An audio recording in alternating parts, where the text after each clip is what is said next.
하나님 말씀은 고린도전서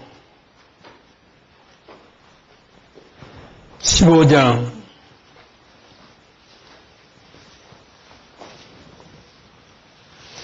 12절로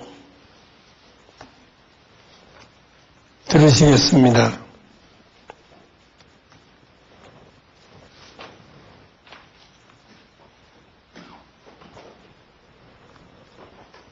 고린도전서 15장은 부활이 없다고 하는 자들 때문에 1절로 34절까지는 부활이 없다고 하는 자들 때문에 기록한 내용의 성경이고,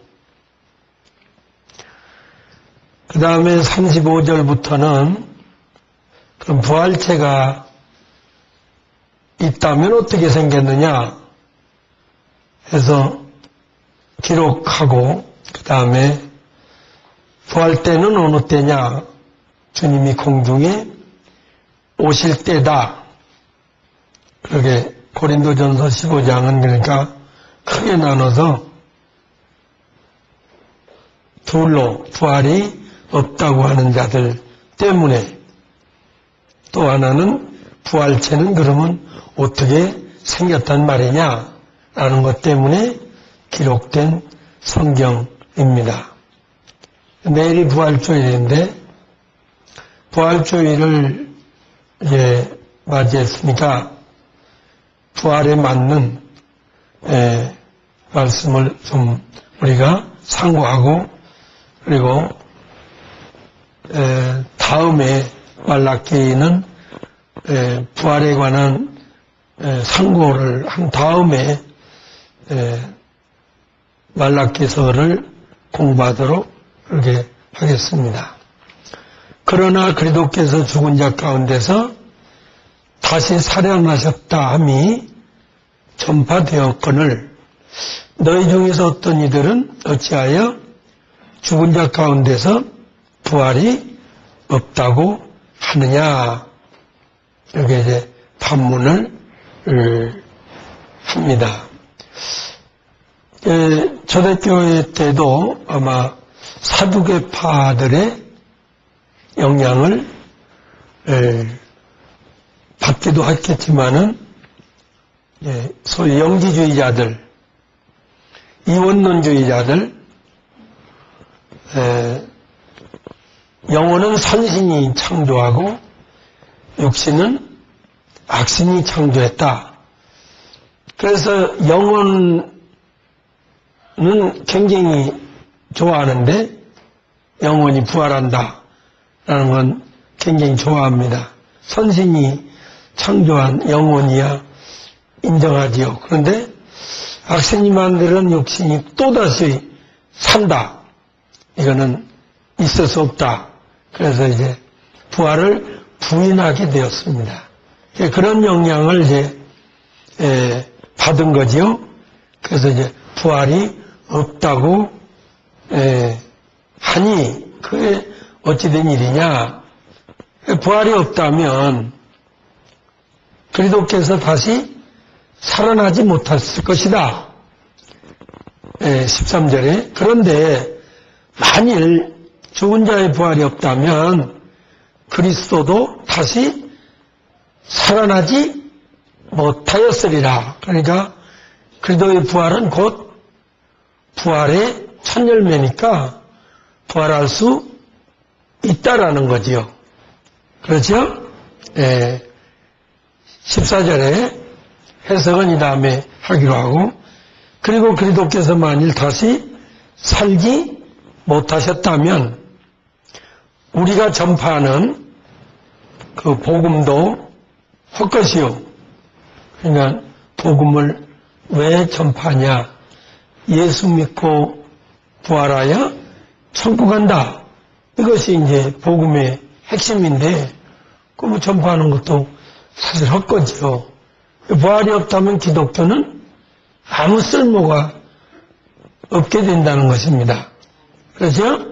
전파하는 것도 헛것이요. 또 너희가 믿은 것도 믿음도 헛것이라. 그러니까 부활 못한다면 뭐 믿는 것도 믿음도 소용없고 또 복음을 전파하는 일도 아무 쓸모가 없다. 그러니까 기독교는 부활의 종교다. 이렇게 해도 과언이 아니다. 부활하려고 예수 믿는 거예요. 그죠? 예. 제가 오늘 이 부분 해석하려고 한 건 아니고, 그래서 이제 부활이 없다면 제일 불쌍한 자다. 이렇게 이제 19절에 사도 바울이 그렇게 말합니다. 만일 그리스도 안에서 우리의 바라는 것이 안에서를 주의 깊게 들으셔야 돼요. 그리스도 안이라 그랬어요. 만일 그리스도 안에서 우리 바라는 것이 다만 이생 문제뿐이란다면, 육신적인 문제라면, 이생에 세상에서 사는 것뿐이란다면 모든 사람 가운데 우리가 더욱 불쌍한 자다 그랬습니다. 부활 못한다면 보잘것없는 것이요. 그러면서 이제 그리스도께서 죽은 자 가운데서 다시 살아 잠자는 자들의 첫 열매가 되었다. 여기까지만 이제 들으면 예수 믿으면 다 부활하는구나 이렇게 오해하기가 쉽습니다. 지금 고린도전서 15장 12절로 여기 20절까지는 부활 자체를 부인하는 자들에 대해서 하신 말씀이지 누가 부활할 것이냐는 것은 논하지를 않았어요. 그렇죠? 예. 그래서 이제 예수 믿고 부활한다. 성경 같지만은 좀 미흡하다. 이렇게 봐야죠. 여러분은 부활 자체가 있다 없다가 문제를 삼을 게 아니고 과연 누가 부활할 것이냐, 부활은 누가 할 것이냐가 가장 중요하고 그 다음에 부활한다면 영광에 차등이 있지 않느냐, 이게 이제 문제가 돼야 됩니다. 그렇죠? 부활 자체가 있다 없다 그런 쓸데없는 소모전은 하지 마시고 부활한다. 근데 누가 부활하냐? 부활 후에는 어떤 차등이 있느냐? 그게 관심사다 그 말이에요. 그래서 오늘은 12절로 34절은 부활이 없다고 하는 사람들 때문에 이제 부활에 관해서 말씀을 했고, 그 다음에 이제 35절부터는 부활체는 도대체 뭐냐? 어떻게 생겼냐? 그래서 오늘은 부활체에 관한 말씀을 우리가 중심적으로 상고해 보도록 하겠습니다. 부활에 관해서는 내일도 기회가 있으니까, 누가 부활하냐? 예수 믿고 부활한다. 성경 같죠? 근데 아니에요. 조건이 붙어요.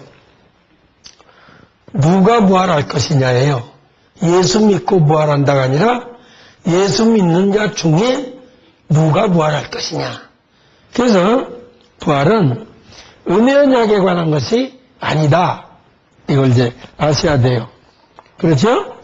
은혜 언약에 관한 것이라면 예수 믿고 부활해요, 그냥. 근데 은혜 언약에 관한 것이 아니에요. 행위 언약에 관한 것이에요. 그래서 구원과 은혜 언약 이렇게 연결이 되겠죠? 구원은 은혜 언약에 의해서 되니까 구원과 은혜 언약. 그런다면 부활과 행위 언약이에요. 왜 그러냐? 구원은 힘쓰면 안 되거든요. 그래서 은혜예요. 구원은 내가 힘써서 구원되는 게 아니에요. 근데 부활은 힘을 써야 되니까 그래서 행위언약이에요. 그냥 저절로 되는 게 아니에요. 이걸 이제 확실하게 알 수 있는 게 여러 군데 있지만은 확실하게 알 수 있는 게 빌립보서 3장 10절로 11절이에요. 다 찾아서 보도록 하겠습니다. 이런 걸 알면 부활은 저절로 되는 게 아니다. 그러니까 예수 믿고 부활한다. 그런 것 같은데 구체적으로 들어가면 그렇지를 않아요. 그래서 제가 강조하고 싶은 것은 여러분 그동안은 예수 믿고 부활한다. 그렇게 듣고 그렇게 믿고 다닌 분들이에요. 맞아요? 그러니까 이제 나처럼 예수 믿고 부활한다. 아니다. 이러면 이제 큰일 나는 줄 알아요. 성경은 분명한데 그러니까 잘 안 해요. 그런 얘기를 해서 굳이 뭐 하려고 듣기 쓴 소리를 들으려고 하겠어요? 근데 나는 똑바로 알려줘야겠다는 거죠. 그게 장점이 그거예요. 똑바로 알려줘야겠다. 보세요. 빌립보 3장 10절에 시작. 그러니까 사도 바울이 어찌하든지 부활에 이르려고 힘썼다, 힘을 안 썼다. 그러니까 부활과 행위언약이에요. 믿어서 그냥 저절로 부활하는 게 아니란 말이죠. 또 우리가 지난주에 배우지 않았어요? 부활에 합당한 자가 부활한다. 조건이죠? 부활하기에 합당한 자가 있다. 누가복음 20장 35절에 그렇게 말했고 또 21장 34절로 36절에는 부활하기에 합당하려면 방탕과 술 취함과 생활의 염려로 마음이 둔하해지면 안 된다. 그날에 뜻밖이 이르는데 그 날에 부활하기에 합당한 자가 되려면 깨어 있어야 된다. 조건이죠? 깨어 있지 않으면 안 된다는 거죠. 그러니까 부활과 은혜 언약과의 관계다. 부활과 행위 언약과의 관계다. 그러니까 믿는 자가 어떻게 하느냐에 따라서 부활할 수도 안 할 수도 있다. 좀 어렵기는 하지만은 데살로니가전서 4장 15절 이하에 16절에 그리도 안에서 잠자는 자들이 일어난다. 이렇게 돼 있어요. 이게 어려운 말이에요. 그 말이. 그리도 안에서 그랬는데 얼른 생각하면 예수 믿으면 그리도 안에 있지 않느냐. 이렇게 쉽게 생각하니까 어렵다고 제가 말씀을 드린 거예요. 아니에요. 그리도 안이란 말은 예수 믿어서가 아니라 예수 믿고 난 이후에 그래도 안에서 살다가 그래도 안에서 죽어야 돼요.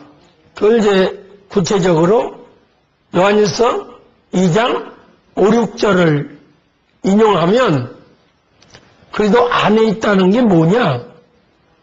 말씀대로 행하는 자를 두고 그래도 안에 있다고 말한다. 이렇게 돼 있단 말이죠. 그러니까 그래도 안에서 잠자고 있어야 돼요. 다른 말로 말하면 죽는 날, 죽는 순간까지 그 순간까지 주를 부인하고 죽으면 그건 그래도 밖에서 죽는 자예요. 그러니까 믿음 따라 살다가 믿음 따라 죽는 게 굉장히 중요하다고 그러지 않았어요? 그죠? 히브리서 11장 13절 이하에서 믿음 따라 죽었다. 믿음 따라 살다가. 그러니까 부활과 행위, 언약과의 관계다. 그리고 이제 그 다음에 이제 부활 후에는 상을 바라는 거예요. 13절, 14절 읽어봐요. 빌립보서 시작. 얻었담도 아니요. 이루었담도 아니요. 예수께 잡힌 바 되어 잡으려고 쫓아가노라. 형제들, 부활 다음에는 상을 꼭 말하잖아요. 여러분, 구원 얻어서 신자 된 것으로 부활되고 영광 받는 거 아니에요. 영광은 조건이에요. 그죠? 신뢰를 들자면 죽도록 충성하라. 그리하면 의의 면류관이 너희에게 예비되어 있을 것이다. 죽도록 충성해야 돼요. 시련을 참고, 그죠? 이 합격한 자가 생명의 면류관을 받으리로다. 면류관 상은 예수 믿었다고 얻는 거 아니에요. 그러니까 성경은 꼭 그 다음에 마지막으로는 꼭 상을 얘기해요. 그러니까 이런 얘기예요. 비유컨대 너 선수 되라. 그죠? 선수 되라. 선수 된 자 보고 너 상 받으라. 선수 돼서 다 아니잖아요. 부활했다고 다가 아니에요. 상을 받아, 영광을 받아야 되니까. 그래서 이제 35절부터 고린도전서 15장 35절부터 가보도록 하겠습니다. 오늘은 중점적으로 부활체에 대해서만 우리가 상고하기로 하겠습니다. 왜 제가 조금 더 얘기했냐면 예수 믿고 부활 못한대. 그런 게 있어. 우리는 이제 많이 배워서 잘 알고 있지만은 우리 홈페이지에 들어와서 그 말만 듣고 나면 궁금할 거 아니에요. 그래서 부활과 행위언약을 조금 설명을 한 거예요. 그래서 34절에 부활하려거든 어떻게 알았냐? 거기도 보자고요. 깨어 의로운 행실을 하고, 그죠? 부활에 대해서 쭉 말한 끝에 결론을 내리는데 깨어서 뭐를 하고? 의로운 행실을 하고. 부활의 조건을 지금 은연중에 얘기하는 거예요. 그렇죠? 또한 죄를 짓지 말라. 왜냐하면 하나님을 알지 못하는 자가 있기로, 하나님을 알지 못하는 자가 있어요. 그러니까 이건 그냥 하나님 내가 몰라.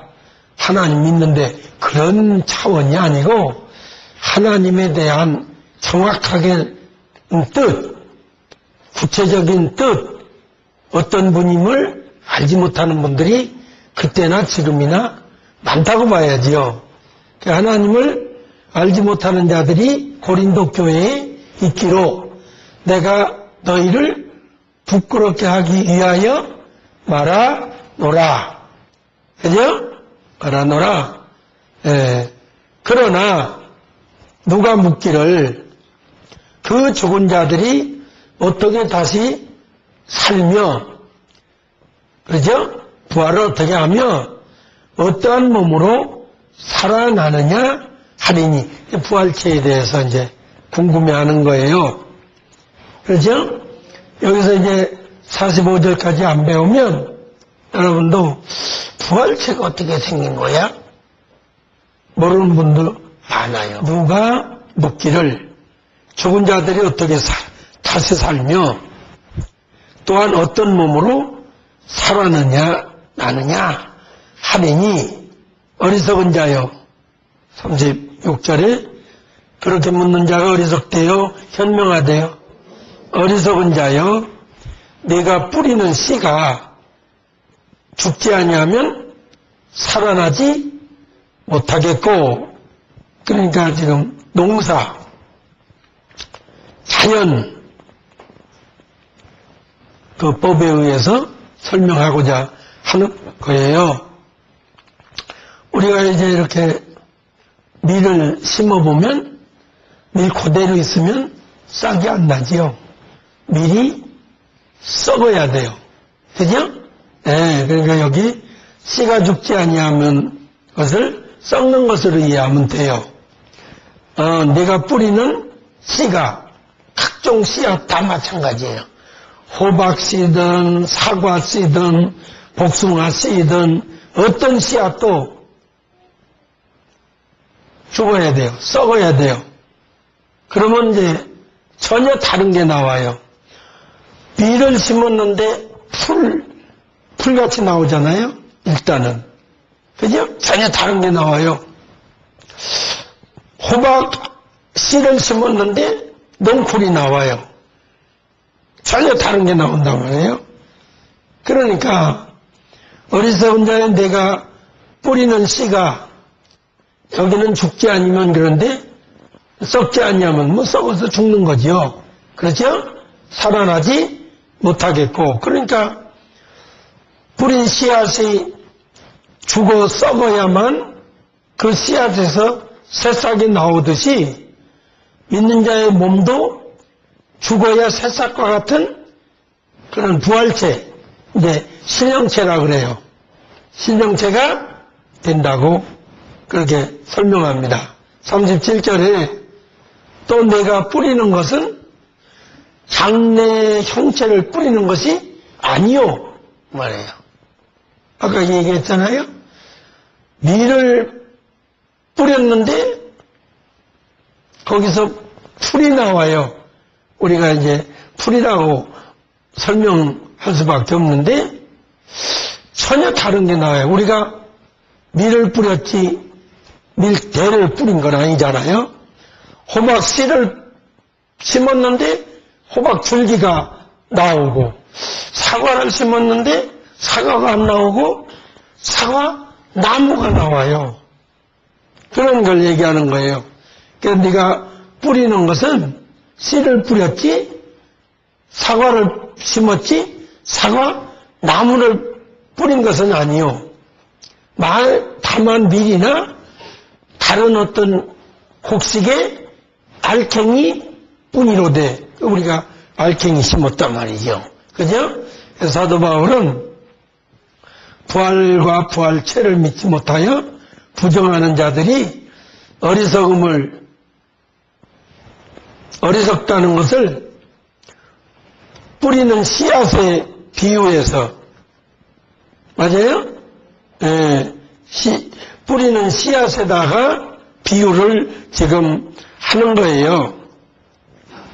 그래서 내가 뿌린 것은 밀이나 다른 것의 씨앗인데 왜 씨앗과는 전혀 다른 것이 나오느냐 해서, 씨앗과 같은 몸이 죽으면 씨앗과는 달리, 몸과는 달리 새싹과 같은 부활체가 나온다는 거예요. 우리 몸이 이런 몸 같지만은 부활체는 시공간에 제약을 안 받아요. 예수님이 그러지 않았어요? 문이 닫혀 있는데도 들어오시고 문이 닫혔는데도 나가시고, 그러니까 공간적인 시간적인 제약을 안 받아요. 먹을 수도 있고 안 먹을 수도 있고. 안 먹으면 안 되죠. 생명과를 딱 먹어야 되니까 먹어야 된다 말이죠. 예. 부활할 것을 소망하고 깨어서 거룩하게 살다가 죽은 자는 주님께서 공중에 신랑으로 오시면 몸이 부활하여 일어나서 휴거되고, 그 다음에 그 당시에 살아있는 자 중에 거룩하게 산 성도는 변화를 받아서, 이 몸으로는 못 올라가요. 변화를 받아서 무덤에서 일어난 자들과 함께, 먼저 가고 나중 가고 그러지 않아요. 그래서 변화체가 돼갖고 함께 올라간다. 이게 데살로니가전서 4장 16절로 18절에 제가 작년에 누누이 데살로니가전서를 강의를 했어요. 그 부활체는 주님께서 그 뜻대로 부활시킨다. 그런데 38절에 그 하나님이 그 뜻대로, 우리 뜻대로요? 아니에요. 이런 거 주의 깊게 들어야 돼요. 부활은 하나님이 당신이 뜻대로예요. 그러니까 그 뜻에 합당해야 돼요. 또다시 나오지만은 부활하기 합당한 자라야 하나님이 그의 뜻대로 부활시켜요. 저에게 형체를 주시되 부활체를 주시되, 맞아요? 각 종자에게 그 자신의 형체를 주시느니라. 그러니까 밀을 심었는데 밀대가 나오고, 보리를 심었는데 보리대가 나오고, 감자를 심었는데 역시 감자 순이 나와서 이렇게 감자 잎이 피고, 뭐 그 감자라고 볼 수는 없잖아요. 그렇죠? 예, 감자 잎이 나오잖아요. 하나님이 그렇게 하시듯 우리도 몸이 육신의 몸이 죽었는데 신령체로 바꿔놓는 거예요. 예, 그런 내용이에요. 그래서 부활체는 이렇다. 주시되 각종 자에게 자신의 형체를 주시느니라. 각종 씨앗을 땅에 뿌린 자는 사람이지만, 그러나 그 뿌린 각종 씨앗대로 각종 형체인 새싹이 나오게 하시는 분은 하나님이십니다. 하듯이 믿고 죽은 자의 부활체도 하나님께서 부활시켜 주심을 이렇게 하나님이 하신다는 거예요. 아멘. 그 다음에 그러면 부활한 자의 영광이 차등이 있을 거 아니냐 이거예요. 아까도 말했지만은 부활한다 못한다가 아니라 부활 후에 어떤 영광을 차지할 것이냐, 이게 이제 중요한 문제예요. 그래서 39절에 제가 여러분의 이해를 돕기 위해서 좀 의역을 했어요. 그 살덩이는, 육체는이 아니라 살덩어리는 다 같은 살덩이가 아니니, 하나는 사람의 살덩이요, 하나는 짐승의 살덩이요, 하나는 새의 살덩이요, 하나는 물고기의 살덩이니라. 고기 토막을 잘라서 놓으면 다 똑같은 고기 같지만은 사람 고기 덩어리, 짐승 고기 덩어리, 물고기 고기 덩어리도 피가 질질 나고 뭐 그렇잖아요.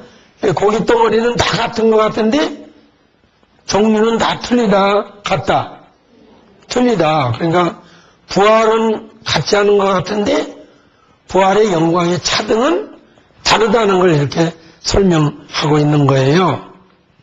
그러니까 여기 육체 그랬는데, 육체라 그러면 이해하기가 어렵잖아요. 물고기 육체라고 그럴 수는 없는 거 아니에요? 그죠? 짐승의 육체라고 그럴 수도 없는 거 아니에요? 육체를 가르칠 때는 사람을 가르칠 때 육체라고 그러지 않아요? 그런데 육체라고 읽으면 그 육체는 다 같은 육체가 아니요? 하나는 사람의 육체요, 하나는 짐승의 육체요. 이렇게는 얘기할 수 없잖아요. 그래서 저는 살덩이 또는 고기덩어리, 살덩이가 더 좋은 표현 같아서 사르크스라고 하는 이 말은 동물의 살덩이, 동물의 고기, 또 인간의 그 부패성 또는 영혼과 반대되는 육체, 이런 걸 뜻하지만 여기는 살덩어리를 가리킨 거예요.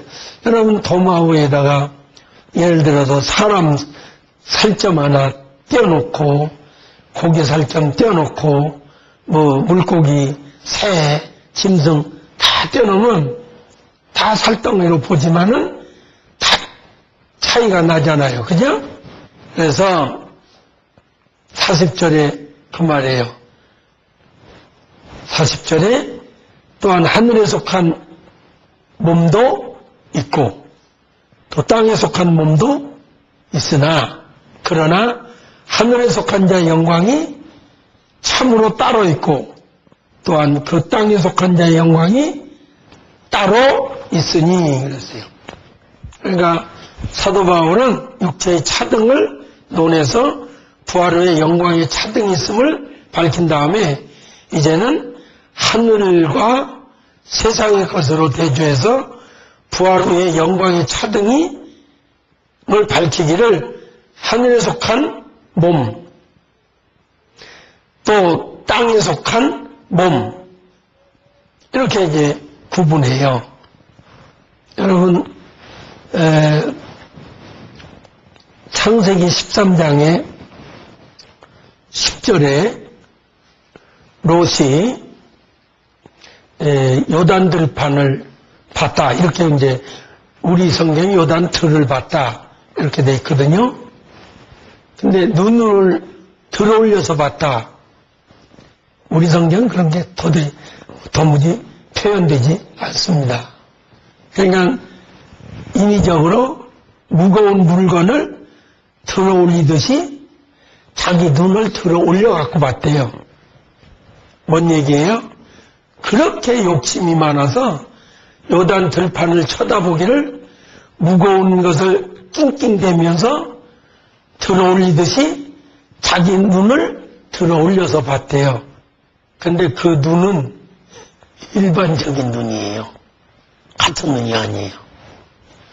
근데 이제 14절에 아브라함 눈이 나오는데요. 그건 신령한 눈이에요. 같은 눈이라도. 그리고 롯은 겨우 요단 전체를 차지했는데 요단 뜰, 그것은 원문에 보면 들녘이에요. 한 계곡이에요. 근데 아브라함 보고 너는 온 땅을 봐라. 그런데 거기는 들녘이 아니고 땅이에요. 그러니까 롯은 지 눈으로 아무리 들어 올려서 보고 차지했어도 겨우 들녘 하나 차지한 거예요. 근데 하나님이 너는 눈을 들어 동서남북을 보라. 가나안 땅이에요. 가나안 온 땅이에요. 그러니까 뭘 얘기해요? 욕심 부려서 가져봤자 한 들녘 들판 하나 차지하는 거예요. 하나님이 주시는 거는 천국을 주시는 거예요. 근데 눈이 다르고 마음이 다르다고 돼 있고 생각이 다르고 평가가 다르고 차지하는 게 다르다. 이게 원문으로 정확하게 대조해놨어요. 하듯이 여기도 몸이 땅에 속한 몸이 있어요. 예수 믿어도요. 그렇죠? 지저분하게 예수 믿는 분들 있잖아요. 있어요, 없어요? 참 지저분하게 예수 믿어요. 참 안타까워요. 좀 그렇게 탁 튀어나와서 탁 트라 사람이 확 탁 튀었네. 그게 이제 그 말이 참 의미가 굉장히 넓은데, 그죠? 사람이 좀 탁 터야 돼요. 어떤 사람은 10년, 20년 겪어도요, 속내를 몰라요. 참 답답해요. 저 사람 속이 뭔지를 모르겠어요. 있어요, 없어요? 그런 사람? 좀 답답해요. 속내를 알 수가 없어. 이웃하고 살아도 속내를 모르는 사람 있어요, 없어요? 생전 마음을 안 주는 사람 있어요. 그런 사람이 무슨 뭐를 하겠다는 거예요. 하듯이 몸도 하늘에 속한 몸이 있어요. 땅에 속한 몸이 있어요. 그러나 그 하늘에 속한 자의 영광이 참으로 따로 있고, 그러면요, 늘 하늘나라 가서 생각을 하고 사는 사람이 달라요. 또 땅에 속한 자의 영광이 따로 있어요. 사도 바울은 육체의 차등을 논해서 부활 후에 영광의 차등이 있음을 밝힌 다음에 이제는 하늘과 세상 것으로 대조하여 부활의 영광의 차등이 있음을 밝히기를 하늘에 속한 몸은 예수 그리스도의 부활체와 같은 믿는 자의 부활체임과 땅에 속한 몸은 아담과 같은 사람의 몸이에요. 부활 못할 자예요. 또한 하늘에 속한 자의 영광은 믿는 자가 부활 후에 받는 영광인과 땅에 속한 자의 영광은 불신자의 세상 육신적인 영광임을 비유하고 있습니다. 자연계에도 이와 같은 것을 볼 수 있는데 하늘에 속한 자 몸과 같은 나비가 있어요. 나비는 하늘에 속한 몸이에요. 땅에 속한 것은 나비의 애벌레예요. 맞아요? 애벌레 있어요? 없어요? 애벌레를 나비라고는 못하잖아요. 구더기가 있어요. 더럽지만은. 파리는 하늘에 속한 몸이에요. 땅에 속한 몸은 구더기예요. 또 매미와 군벙이, 또한 땅에 속한 자의 영광 같은 땅에서 즐기는 벌레나 짐승도 있고 하늘에 속한 자의 영광 같은 공중을 나는 나비, 새 같은 영광도 있어요. 같이 예수 믿어도요, 땅에 속한 자의 영광을 추구하는 자가 있어요. 그전에는 가르치면 다 되는 줄 알았어요. 될 자는 따로 있더라고요. 안 되더라고요. 그래서 해의 영광도 41절에 해의 영광도 다르고 또한 달의 영광도 밝기를 얘기하는 거예요. 달 밝기, 해 밝기가 다르잖아요. 그죠? 또 그리고 별의 영광도 다른데 왜냐하면 별도 별과의 영광이 다르기 때문이다. 샛별이 훨씬 밝지요. 그렇죠? 이 밝기에서 차이가 나듯이 부활 후에도 영광의 차등이 이렇게 난다는 거지요. 어렵지 않죠? 믿고 죽은 자의 그 부활도 이와 같이 차등이 있으리라 그러지 않았어요. 그래서 이제 우리는 배워서 알아요. 첫째 부활. 순번의 첫째는 아니라 그랬어요. 프로톤 하는 말은 최상의, 최고의, 으뜸, 뭐 이런 말이죠. 우리말로 설명하기가 좀 어렵다 그랬어요.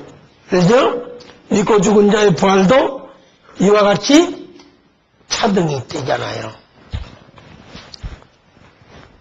여러분, 제가 한심하게 생각하는 것은 예수 믿고 뭐 부자 되려고 하는 사람들, 예수 믿고 무슨 자식들이 대학 좋은 데 가는 거, 그런 걸로 예수 믿는 사람들, 그거는 요한복음 6장에서 말하는 대로 떡쟁이들이에요.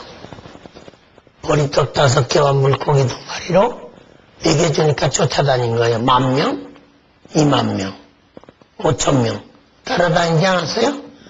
예수님이 한심하니까 내 살과 피를 먹지 않는 자는 상관없다. 그러니까 다 떠나버리지 않았어요? 그럴 때 예수님이 너희마저 가려느냐 물으니까 영생의 말씀이 계신데 우리가 네개로 가그러니까 그것만 제자예요. 예수님도 이 땅에 오셔서 11명의 제자만 길러놓고 가신 거예요. 따라다녔지만 끝내는 안 따라왔어요. 그러니까 천국 갈 자가 그렇게 많지 않다는 것을 그러면서 12제자 보고 두려워 말라. 적은 무리에게 하나님은 당신의 나라를 주시기를 기뻐하신다. 11명 가로며다 빼야 하잖아요. 12명에서 가로며다 빼니까 11명이라고 말한 거예요. 영광스러운 부활의 차이가 있다 없다. 여기 있다고 그러잖아요. 그러니까 영광의 차등이 있을 수밖에요. 자녀와 아들의 영광 차이가 분명히 있지요. 그렇죠?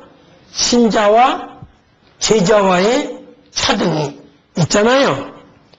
그죠? 양자와 후사 차이가 있잖아요. 양자는 성령 받으면 되는 거고, 중생에서 성령이 인도받아 중생하고 그러면 양자 되지만은, 후사는 성령이 인도받아서 행해야 후사 된다고 돼 있잖아요. 예수 믿으면 자녀지만 행하면 아들이잖아요. 이 차이가 있잖아요.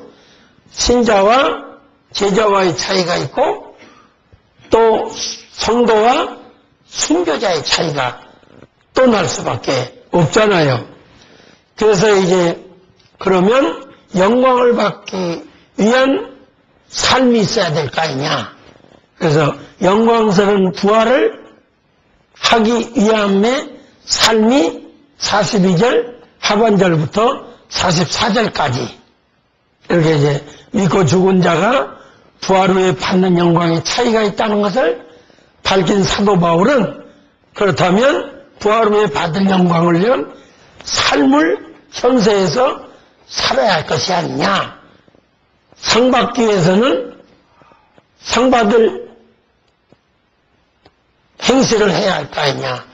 축구선수로 말하면 골을 넣어야지요. 맞아요? 예.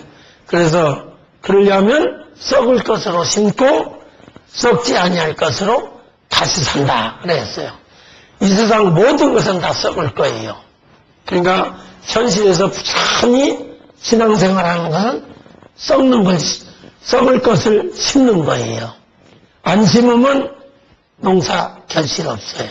그래서 썩을 것으로 심으면 하늘나라 가서는 반드시 썩지 아니할 것으로 다시 산다. 이렇게 돼 있어요. 그래서 사도 바울은 자신이 몸이 죽어 장사 지난 후 부활하는 것을 썩을 씨앗을 심고 새싹으로 돋아난 것에 비유하여 몸이 죽어 장사되어 썩으면 부활하여 썩지 아니할 신령체로 다시 산다고 했습니다. 여기 썩을 것 하는 말은 푸도라라는 히라본데, 이는 부패, 썩어짐의 명사 푸도라의 여성 단수 역적입니다. 그러니까 썩지 아니할 부활체에 비한 몸을 가리키는 거예요. 그러니까 몸으로 봉사하는 건 지금 썩지 아니할 것으로 살기 위해서 썩을 것으로 심는 거예요. 신앙생활은 심는 생활이에요. 그러니까 봉사도 억지라도 하라 그러는데 잘못 가르치는 거예요. 자원함으로 해요.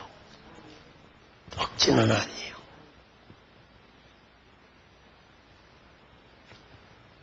억지로라도 봉사하십시오 그러는데 봉사는 자원함이에요. 그래야 상이 있어요. 억지는 상 없어요. 내가 어디를 틀어보니까 그런 얘기가 나오더라고요. 자기네 교인들 보고 억지라도 봉사하라고. 아니에요. 자원함으로 봉사하고 자기 육신의 힘으로 하는 거 아니에요. 원래요, 베드로전서 4장, 그러니까 이 교회도 제가 여러분 상일지 않게 하려니까 자원해서 하기를 바라니까 부추기고 얼러대고 칭찬하고 안 하잖아요. 베드로전서 4장 10절 보세요. 그런 건가? 각각 은사를 받은 대로 하나님의 각양 은혜를 맡은 선한 청지같이 서로 봉사하라. 만일 누가 말을 하려거든 하나님 말씀을 전하는 자라면 그 말이에요. 하나님 말씀을 하는 것 같이 하고, 그러니까 여기는 말씀 봉사, 절을 두고 하는 말이에요. 목사라면 하나님 말씀을 하는 것 같이 하나님 말씀만 하란 말이지요. 누가 봉사하려면 하나님이 차원 공급하시는 힘으로 하래요. 하나님이 힘으로 하래요. 그렇죠. 영적인 힘으로 하는 같이 하라. 이는 범사에 예수 그리스도로 말미암아 하나님의 영광을 받으시게 하려 함이니 그에게 영광과 권능이 세세무궁토록 자기 힘으로도 하지 말래요. 자원함으로 해야 돼요. 즐겁고 기쁜 마음으로 해야 돼요. 억지로 하지 마세요. 그래서 칭찬해주고 언로되면 많지요. 그러면 상은 없어요. 이런 교회는 조용하게 신앙생활하는 게 최고예요. 설치면 어려워요. 견뎌내질 못해요. 설치면 알아달라는 얘기인데 제가 알아주겠어요? 알아주면 망치는 거예요, 그 사람. 맞아요? 그러니까 어려운 거예요. 어디서 습관이 잘못 들여갖고 오는 사람들이 여기 와서 견뎌내지를 못하는 거예요. 알아를 안 주니까. 저는 그런 식으로는 신앙생활 시키고 싶지를 않아서 그래요. 그래서 다시 가겠습니다. 썩을 것으로 심고 썩지 아니할 것으로 다시 사세요. 아멘. 수치스러운 몸으로 심고 영광스러운 신령체로 다시 살며 수치스러운 몸으로 심고 죽어야 돼요. 영광스러운 신령체로 신령체가 부활체예요. 다시 살며 약한 것으로 심고 강한 것으로 다시 살며 영광이 없는 몸이 죽으면 부활하여 영광스러운 신령체가 다시 사는 거예요. 신령체로. 영예가 없는 몸으로 심는다는 것은 영광스러운 부활체에 반대되는 육신의 몸을 가리켜 육신의 몸이 죽고 부활하면 영광스러운 신령체로 영원히 산다는 거예요. 아멘. 성도의 몸 자체가 영예가 없다는 뜻이 아니라 영광스러운 부활체에 비하면 그렇다는 것이에요.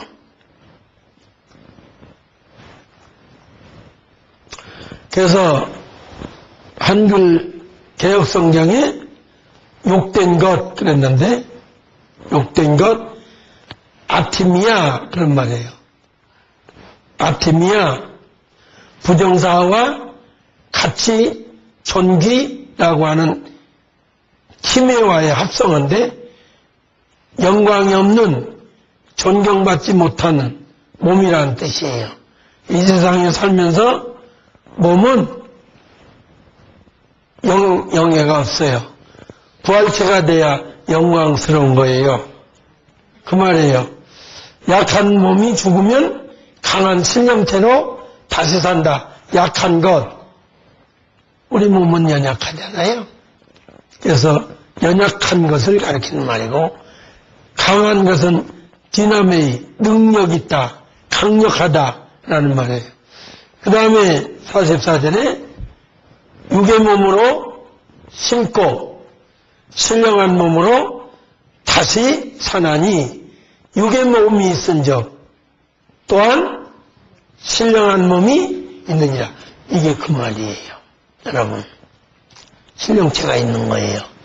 어디 가서 누가 부활체가 뭐냐 그 신령체라고 성경에는 되는데 고린도전서 15:44 그죠? 1544에 분명 기록되어 있더라. 그 전에 성경 공부할 때 어느 교회 권사님이 성경 공부 끝났는데 찌릿찌릿하더라고요. 뭐 하실 말씀 있어요? 그랬더니 사람들을 둘러보더니 아이고 물어봐야 되나 말아야 되나 그래. 물어보세요 뭐든지. 그랬더니 목사님 부활해요? 그러더라고. 부활하냐고 물어봐요. 왜요? 나는 도대체 그게 안 믿어져요. 부활 안 되는 게. 그 지식이 없어서 안 믿어지는 경우가 있고, 안 믿어져서 안 믿어지는 경우가 있고, 그래요. 예수님은 믿어져요? 믿으니까 권사가 됐지요. 그러면 부활이 안 믿어진다는 건 부활에 대한 지식이 없는 거구만요. 확신이 없다는 거지요. 그러니까. 그럼 고린도전서 15장을 다음 주에 성경 공부 나올 때까지 여러 차례 읽고 오세요. 거기 확실하게 쓰여 있어요. 그다음 뛰어더니 세상에 거기 있는 것도 모르고 몇 년 다니셨어요? 30년 넘었지요. 안 가르쳐주면 모르는 거예요. 아세요? 여기 부활체가 있다는 것을 그 장로님이 알았더라면 부활체가 있지요. 이런 부활체는 죽어봐야 알지. 이런 사람이 장로가 돼 있더라 그 말이에요.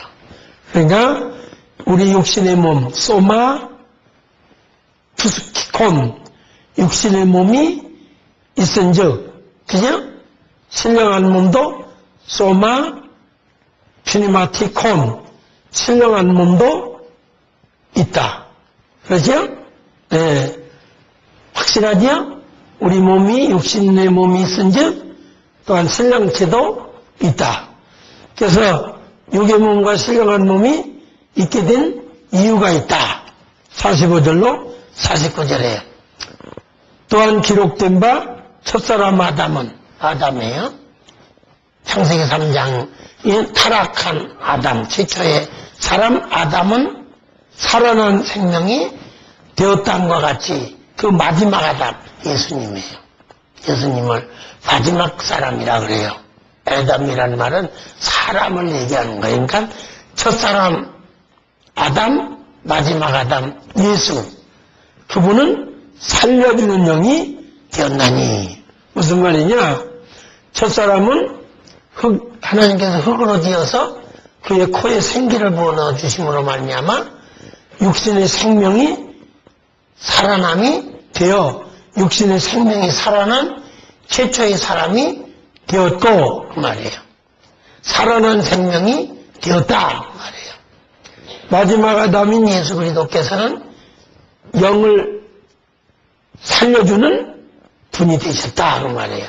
마지막 아담은 살려주는 영이 되었다. 마지막 아담 예수님은 죽었던 영을 살려주는 영이지요. 맞아요? 예. 이와 같이 첫사람은 하나님께서 흙으로 만들어서 그 코에 생기를 부어 넣어줌으로 말미암아 육신적 생명이 사람이 되었고 육신의 생명이 사람이 되었고 마지막 아담 예수 그리스도는 죽어있던 영을 살려주는 영이 되셨다 그 말이에요. 그러나 먼저는 신령한 자가 아니요. 그렇죠. 아담은 신령한 자 아니지요. 육 있는 자요. 그 다음에 예수님은 신령한 자니라. 그 첫사람은 땅에서 흙에서 났으니 흙에 속한 자의 거니와 그 둘째 사람 주님은 하늘에서 나셨느니라. 전혀 달라요. 그래서 땅에 난 사람 아담 닮으면 흙으로 가고 말아요. 부활 못해요. 하늘에서 난 예수님을 닮아야 하늘나라 간다 그 말이에요. 성화해야 간다 그 말이에요. 그러니까 중생만 있는 거 아니에요. 세 가지로 봐야죠. 언제나 세 가지로 봐요.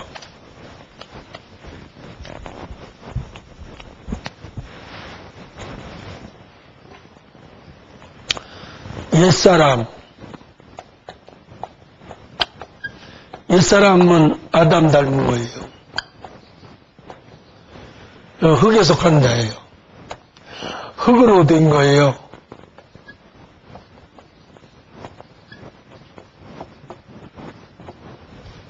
새 사람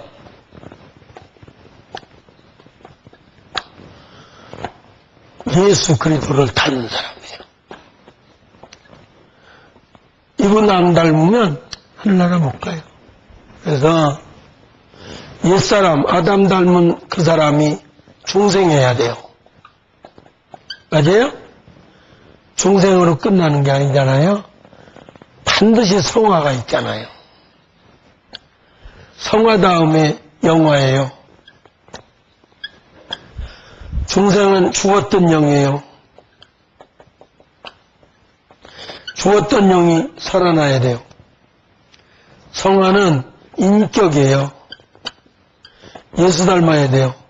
그래야 영광의 신령체가 되는 거예요.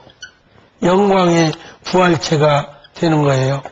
그런데 항상 얘기지만 예수 믿고 죽었던 영이 살아난 것은 출생에 불과하다. 성화해야 돼요. 예수 닮아야 돼요. 하늘에서 온 예수 성품 닮지 않으면 부활 없어요. 이걸 알고 목회를 하면 숫자에 눈이 얻을 수가 없게 되어 있어요. 되든 안 되든 그래요. 저도 알아요. 저도 이렇게 목회하면 사람 안 온다는 거 알아요. 모르는 거 아니에요. 저라고 바보예요? 그러면 그냥 나오든 말든 그런 거 상관없이 남을 거 없어요. 그냥 곱실대고 인사하고 그냥 좋게 웃기만 하고 생겨보라고 하지 않으면 많이 뭐예요? 기준 없애버리면 되는 거예요. 얼마나 못 가요. 그러면 나는 싹뿐이에요. 여러분 이용해서 잘 먹고 잘 살겠다는 거예요. 직업으로 하는 거예요. 내가 알고 있는데 하겠어요? 차라리 목사를 안 하는 게 낫지요. 그래서 중생 뭘로 해요? 믿음으로 해요. 누구 믿어야 돼요?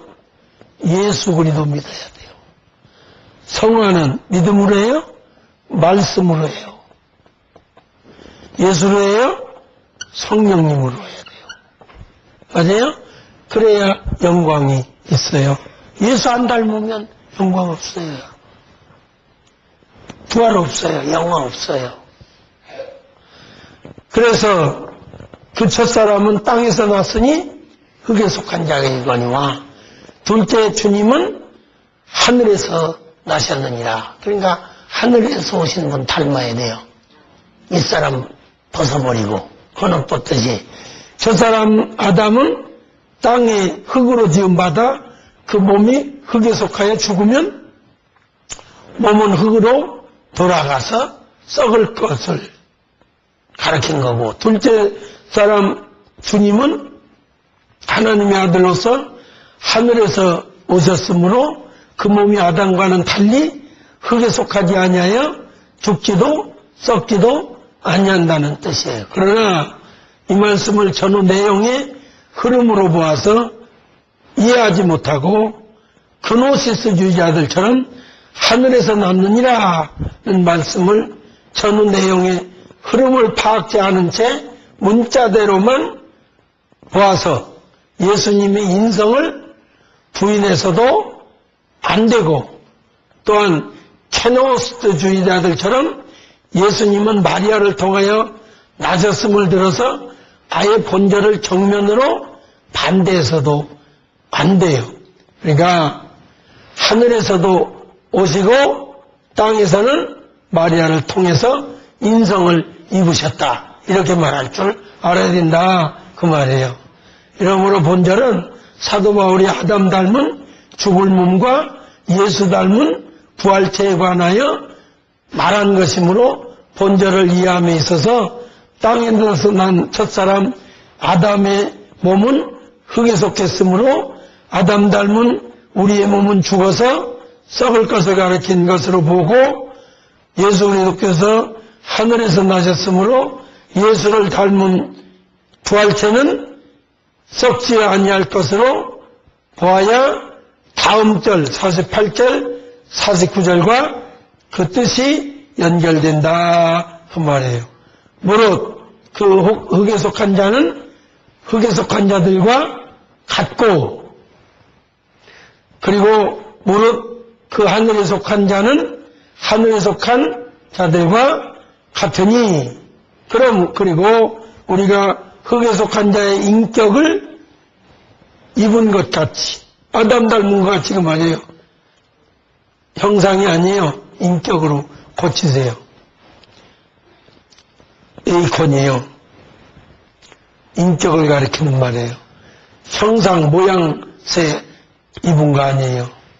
아담의 인격을 입은 거지. 또한 하늘에 속한 예수 그리스도의 인격을 입어야, 닮아야 할 것이라. 옷으로 말한 거예요. 옷 입는 것으로. 예수 옷 입어야 돼요. 예수 인격 닮아야 된다는 말을 그렇게 하는 거예요. 그러니까 흙에 속한 자의 아담 못된 거를 우리 닮았어요, 안 닮았어요? 거짓말하고 핑계하고 전가시키고 변명하고 속이고 이거 다 아담 닮은 거예요. 이거 인격 헌옷 벗듯이 이제 벗고 예수 닮은 인격의 옷을 입어야 돼요. 옷 입는 걸로 표현하는데 로마서에 가면 주님이 공중에 오실 때가 가까울수록 그리하자 그랬어요. 그러니까 아담 닮은 사람인 우리가 예수 닮아야 돼요. 49절이 그 말이에요. 아멘. 그 다음에 부활의 시기와 부활체의 양상은 어떠냐? 이제 50절로 54절이에요. 알아야 할 사실이 있다. 50절로 51절 하반절에 사도 바울은 부활의 시기와 부활의 양상에 대해서 말하기 전에 알아야 할 사실이 있다고 밝힙니다. 그리고 형제들아, 내가 이것을 알게 말하노니 곧 혈과 육으로는 하나님 나라를 상속받을 수가 없다.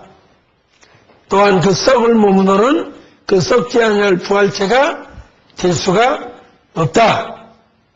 사도 바울은 부활의 시기와 부활의 양상을 말하기 전에 먼저 알아야 할 것을 말하기를 피와 살로 된 육신의 몸으로는, 즉 생리적인 몸으로는, 자연인의 몸으로는 하나님 나라에 들어갈 수가 없다고 하여 몸이 죽었다가 부활체가 되든지 살아있을 때 휴거 사건이 일어나면 신령체로 변해야 하나님 나라에 들어갈 수 있다고 합니다. 이러므로 흙으로 된 몸은 죽어 무덤에 장사되었다가 그리스도께서 신랑으로 공중에 강림하실 때 부활되어야 하늘나라에 들어갈 수 있고, 그리스도께서 공중에 강림하실 때에 당시에 살아있는 성도들은 깨어 있어야 돼요. 깨어 있는 성도들이야 변화받아서 올라가요. 그 몸으로는 그냥 못 가요. 변화를 받아요. 에녹처럼. 변화받는다는 말은 바꿔진다 이 말이에요. 신령체로. 이 혈과 육으로 된 이 몸으로는 못 가요. 그러면 오늘 공중에서 주님이 오신다. 다 간다. 아니에요. 성경 아니에요. 그거는. 깨어있는 자만 간다예요. 깨어있는 자가 뭐냐. 늘 말씀대로 살으려고 힘쓰고 그렇게 못 사는 거 늘 하나님 앞에 참 본의 아니게 그렇게 못 살았습니다. 늘 그런 언제라도 주님이 오시면 부끄러움 안 당할 그런 삶을 사는 자. 보통 힘든 건 아니지요. 교회만 잘 다니면 목사 눈에만 들면 그런 것도 아니에요. 그래서 부활체가 돼야 들어가고 변화받아야 하늘나라 가지 이 몸으로는 못 간다 그 말이에요. 그래서 51절에 하반절에 보라 내가 너에게 비밀을 말하노니 참으로 우리가 다 잠자고 있을 것이 아니요 오직 변화하리니 신령체로 바뀐다 이 말 변화하리니 마지막 나팔 소리가 나면 눈 깜짝할 순식간에 죽은 자들이 먼저 일어나 부활한 무덤 안에서 죽은 자들이 먼저 일어나 썩지 아니할 것으로 다시 살고 당시 살아있는 우리도 사도 바울은 자기 살아있을 때 주님 오실 걸로 늘 이렇게 알고 살았어요. 속은 거 아니에요. 그렇게 살다 죽으면 그 사람 진짜 부활할 사람이에요. 예, 우리도 부활체로 변화하리라 그랬어요. 변화해야 간다 그 말이에요. 에녹이 죽음을 경험하지 않고 변화를 받아서 신령체가 된 다음에 간다 그 말이에요. 근데 이제 여기서 또 우리가 알아야 할 것은 마지막 나팔 소리가 나면 눈 깜짝할 순식간에 죽은 자들이 먼저 일어난다. 무조건 다 죽은 자만 일어나냐. 여기다가 데살로니가전서 4장 15절을 가로 열고 써놔야 돼요. 그래도 안에서 죽은 자야 돼요. 또 나옵니다마는 그래도 안이라는 게 뭐냐. 그냥 예수 믿으면 그래도 아니라고 생각하니까 어려운 거예요. 아니에요. 예수 믿어도 그래도 밖에 있는 사람이 많다고 봐야 돼요. 그래도 안에가 뭐냐 구체적으로. 말씀 지켜야 그래도 안에 있는 거예요. 말씀 지키다가 죽어야 그래도 안에서 잠자는 거예요. 이런 말씀을 모르니까 그냥 예수 믿다가 자면 다 부활하는구나. 그렇게 생각하기 쉬운데 데살로니가전서 4장 15절로 17절에 우리가 너에게 주님의 말씀으로 이것을 말하노니 주 강림하실 때까지 우리 살아남아 있는 자도 무덤 안에서 자는 자보다 결단코 앞서서 휴거하지 못하리라. 왜냐하면 그 주께서 호령과 천사장의 소리와 하나님의 나팔로 친히 하늘로 쫓아 공중까지 강림하시리니. 그러면 그래도 안에서 죽은 자들이 먼저 일어나고 이런 말씀이 있다 이 말이에요. 그래도 아니란 말이 뭐예요? 말씀대로 참 부단히 노력하고 살다가 죽은 자를 그래도 안에서 죽었다라고 말한다 그 말이에요. 아멘. 그러니까 예수 믿고 죽어서 다 부활한다 그런다면 다니엘서 12장 2절을 꼭 알려주라고요.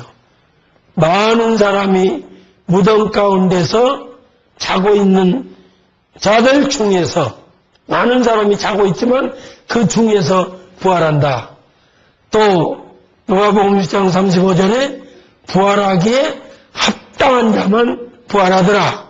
좀 많냐고요. 그래도 끝난 부활하더라. 성령의 인도받고 행하는 자만 부활하더라. 의인의 부활과 악인의 부활이 있다고 하더라. 이런 걸로 봐서. 그래서 순식간에 하는 말은 아토모인데 이는 나눌 수 없는 시간을 가리키는 말이에요. 호련히 후리패 빛이 반짝하는 순간이나 눈이 깜빡거리는 시간을 가리키는 거예요. 이것이 그래도 그래서 공중에 강림하실 그때에 시간적으로는 나눌 수 없는 순식간에 그 사이에 부활체로 변하여 공중으로 끌어올려 휴거한다. 그런데 데살로니가후서 1장 7절로 10절까지 보면 예수 믿었다고 다 영광 돌린다고 돼 있지 않잖아요. 기절하고 나자빠질 자들도 있다고 그러지 않았어요? 제일 무서운 게 그거예요. 목사로서. 여러분, 저는 이렇게 생각해요. 이 교회에서만 목회한다 그렇게 생각을 안 해요. 방송을 통해서도 목회하고 있는 거예요. 왜 그런 얘기가 통하냐? 제가 말씀 전하면 영향을 받는 분들이 있어요. 영향을 받는 분들이. 그러면 하늘나라 가서 너는 그래도 안에서 잠잔 자만 부활한다고 한 걸 어떻게 알고 말씀대로 살다가 자다가 왔냐? 저는요 어느 목사님한테서 들었습니다. 그건 제가 목회한 거예요. 영향을 제가 줬죠? 그러니까 저는 꼭 이것만 목회한다고 보지를 않아요. 제가 연구원에서 그 많은 교회 목사님들을 가르치잖아요. 그들이 가서 가르친다면 그것도 그런 것처럼 그 영향을 끼치면 되는 거예요. 이런 말씀 바로 하시고 영향을 받아서 신앙생활 잘하세요.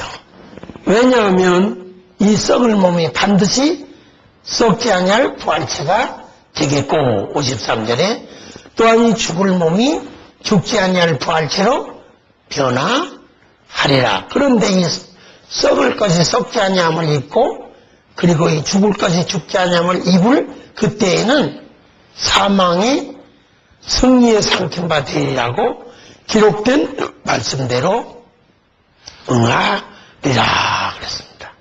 그 다음에 이제 사망을 이긴 승리의 개가를 하면서 이제 결론적으로 말합니다. 58절에 어떻게 하라는 거예요 또. 사랑하는 자들아 형제들아 견고하여 흔들리지 말며 항상 주일에 더욱 힘쓰라. 부활하려거든 의로운 행실해라. 아까 그랬죠? 아까 34절에 그랬어요 안 그랬어요? 부활하려거든 의로운 행실해라. 부활의 영광을 받으려거든 주일해라. 그 얘기 아니에요? 흔들리지 말고 누가 뭐라 한다고 흔들리지 말아요.